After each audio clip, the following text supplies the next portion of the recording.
Friends, welcome to my channel. ఇది వచ్చేసి BT road అండి. బీటీ రోడ్ ఇక్కడ నుంచి ఒక 2 కిలోమీటర్ డిస్టెన్స్లో Karimnagar to Hyderabad highway and IT hub కూడా ఇదే రోడ్ అండి. Minerva hotel and Prasad hospital ఇదే రోడ్.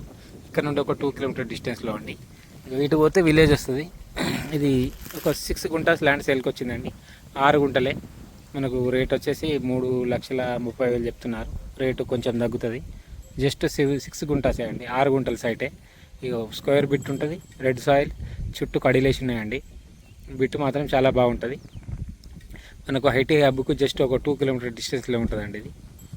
ఇది రోడ్ బిట్టే. ఇది వచ్చేసి వెస్ట్ ఫేసింగ్ వస్తుందండి. మనకి విలేజ్కి కూడా కొంచెం దగ్గరలో ఉంటుంది. ఈ మూలమలుపు దాటితేనే విలేజ్. ఇది సిద్దిపేట రూరల్ కిందకి వస్తుందండి. మనకు కరీంనగర్ టు హైదరాబాద్ హైవే వచ్చి జస్ట్ ఒక 2 కిలోమీటర్ డిస్టెన్సే ఉంటుంది ఇక్కడికి. ఇదండి సైటు. 6 గుంటల సైట్. జస్ట్ 6 గుంటల సైట్ అండి. 3,20,000 చెప్తున్నారు. ఐటీ హబ్ దగ్గర ఉంటుంది. ఇది ఐటీ హబ్కు జస్ట్ 2 కిలోమీటర్ డిస్టెన్స్లో ఉంటుందండి. ఇది సాయిల్ వచ్చేసి రెడ్ సాయిల్, స్క్వేర్ బిట్, చుట్టూ కడీలు ఉంటాయి. దీని మనకు విలేజ్ కూడా దగ్గరలో ఉంటుందండి. ఇది సైట్ వచ్చేసి రోడ్ ఇదండి.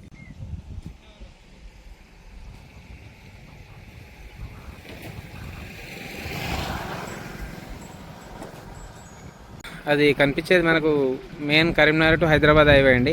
మనకు రాజీవ్ రహదారి. అది మనకు కనిపించేది రాజీవ్ రహదారి అండి. Karimnagar to Hyderabad highway. ఇగో ఇది ఐటీ హబ్. కనిపించేది ఐటీ హబ్. ఆ రైట్ సైడ్లోనేమో ప్రసాద్ హోటల్ అండి. ఇంకా లెఫ్ట్ సైడ్లో మినర్వా హోటల్ ఉంటుంది. ఇది రోడ్డు. మనకు ఇంతకుముందు చూసిన సైట్లు మొత్తం ఇదే రోడ్డుకు ఉంటాయండి. ఇట్లా స్ట్రేట్గా పోవాలి. ఒక 3 కిలోమీటర్ డిస్టెన్స్లో ఉంటుంది ఇది.